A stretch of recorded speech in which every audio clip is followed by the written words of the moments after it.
Hi, I'm Hannah and this is Reagan. We're with Apex Capital. Thank you so much for joining us. We're here because some pretty big news broke yesterday. The FMCSA officially published their proposal for hours of service changes.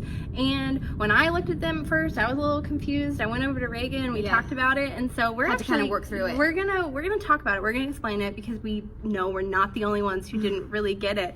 So we're gonna talk about, they're focusing on 5 areas. We're gonna break down what those 5 areas are, and then we're gonna tell you what you can expect to happen next. So first, we've got the 30-minute rest break, and you still have to take a 30-minute rest break after 8 hours of consecutive driving. That is not changing, but what you are gonna be able to do is take that 30-minute rest break on duty, not driving, off duty, or in the sleeper berth. So more options. That gives you, yes, exactly, more flexibility just to be able to plan when and where you want to take your break. And then next we have the off-duty break. Yep, the off-duty break, and this is kind of a new one, and it's really cool. What it would do is give you at least 30 minutes up to 3 hours to essentially pause your 14-hour workday clock. And so this could be used for something like waiting out traffic, which is going to add some more flexibility there. So, you know, just keep in mind that the 10-hour restart still applies. So you have to take 10 consecutive hours off duty in order to restart that 14-hour day clock. So speaking of 10-hour break, then the next rule that they're proposing is the sleeper berth rule. So right now you have to do an 8-to-2 split where you do 8 hours consecutive in the sleeper berth, and then the next 2 hours can be sleeper berth or just off duty. Well, what they're proposing is that you can do 7 consecutive hours in the sleeper berth, and then 2 hours can be off duty or sleeper berth. At least 2 hours. At least 2 hours. So that's not 10 hours. That doesn't add up.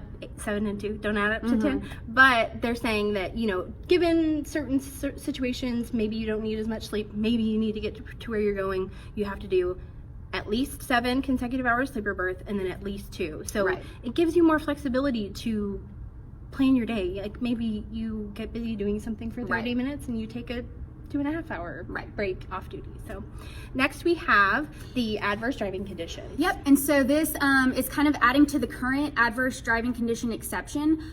So currently, you know, when there's adverse driving conditions, and that's things like really bad storms, fog, snow, traffic if it's due to a shutdown, you know, not normal traffic.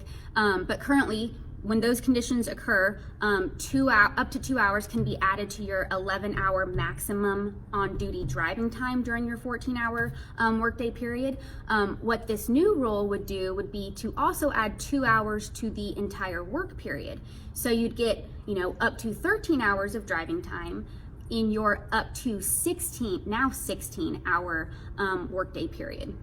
And next we have the short haul exception. Yep, and so this is the 5th and final one. So this actually broadens the current short haul exception. So currently you're relieved of the mandates related to logging, especially using ELD devices, if during your workday, it takes you no further than 100 air mile radius out, as well as starting your workday and ending your workday completely within 12-hour period at the same, you know, point location. And so broadening this, it essentially adds 50 air miles, so allows you to go 150 air mile radius out during that day, and adds 2 more hours to the workday, so taking it from 12 to 14 hours to be able to start and end your workday in that location. So that's all 5 areas, and we know that change, you get an hour here, 50 air mile radius there. It's not very big. It's not a big change. Not huge. But it's just to add more flexibility, help drivers be able to plan for things that they can't control, and be able to help them just all in all change their day and be able to work with the clock that they have. So what can we expect to happen next?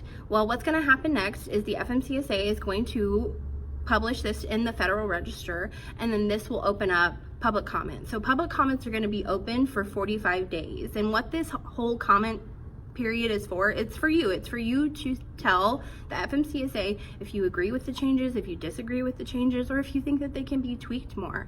And that they really do want to hear from you. This is really, it's all about you guys. This is why they're proposing these changes. Right. So when the comment period closes, that's when the FMCSA, you know, takes the time to go through all the comments and see if any of these 5 proposed rules need to be adjusted, tweaked, basically what they're hearing, does it warrant something to change their proposal. And then at some point, and what we're hearing is either later this year or early 2020, they would propose a final rule with a future effective date. Yeah.